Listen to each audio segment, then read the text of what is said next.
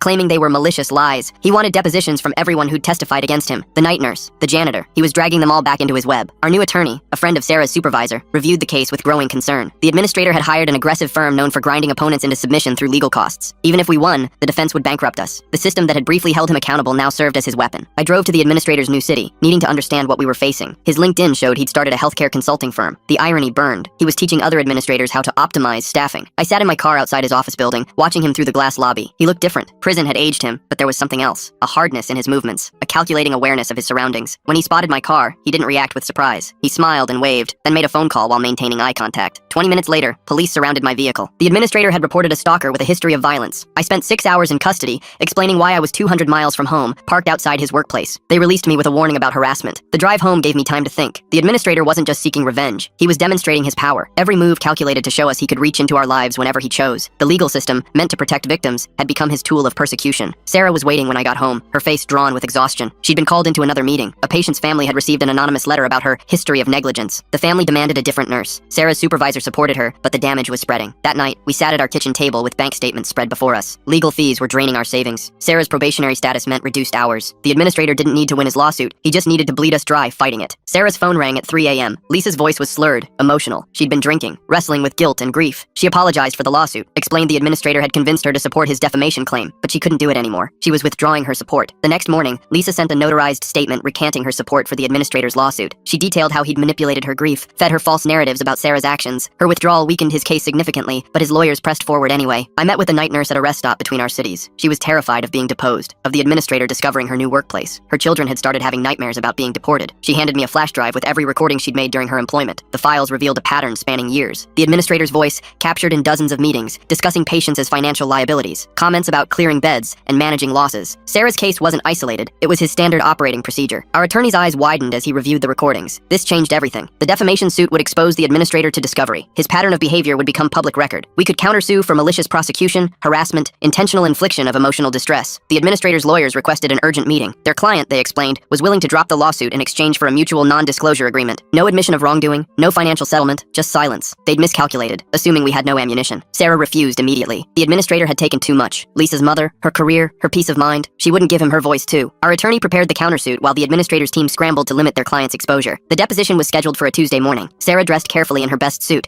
hands steady for the first time in months. But when we arrived at the law office, the administrator's chair was empty. His lawyers announced he'd been hospitalized for chest pains. It was a delay tactic, but it worked. The deposition was rescheduled, then postponed again when the administrator claimed ongoing cardiac issues. Each delay cost us money, time, emotional energy. Sarah's probationary period at the hospital extended with each missed court date. 3 months into the legal battle, the administrator made a mistake. He sent an email directly to Sarah's hospital administrator from his personal account. The message was carefully worded, expressing concern about patient safety given Sarah's documented history, but he'd revealed his active interference. Sarah's hospital administrator forwarded the email to our attorney. It demonstrated ongoing harassment, violation of the restraining order from the criminal case. The administrator had handed us evidence of his continued campaign. His need for control had overridden his caution. The judge in our countersuit case wasn't sympathetic to the administrator's medical delays. She ordered an independent medical examination. The results were predictable. The administrator was healthy enough to attend deposition. No more postponements would be granted. I watched the administrator enter the deposition room, his confidence visibly shaken. Months of legal maneuvering had cost him too. His consulting firm was struggling. Potential clients Googling his name found news articles about the negligent homicide conviction. His attempt to destroy Sarah was destroying him. Sarah testified for 4 hours, recounting not just the night Lisa's mother died, but the months of harassment that followed. She produced printed emails, security footage, phone records. The administrator's lawyers objected repeatedly, but the evidence was overwhelming. Their client had stalked, harassed, and attempted to destroy a witness from his criminal case. The administrator's deposition was scheduled for the following week, but he never appeared. His lawyers filed a motion to dismiss his own lawsuit, accepting liability for our legal fees. The sudden capitulation felt hollow. He'd already cost us thousands in fees, months of anguish, Sarah's reputation at her new job. 2 days later, news broke that the administrator had been arrested in another state. He'd been caught falsifying credentials to obtain a hospital administrative position. The background check had revealed his healthcare prohibition. Facing fraud charges, his house of cards was collapsing. Sarah worked her shift the night we heard about his arrest. I waited in the parking lot to drive her home,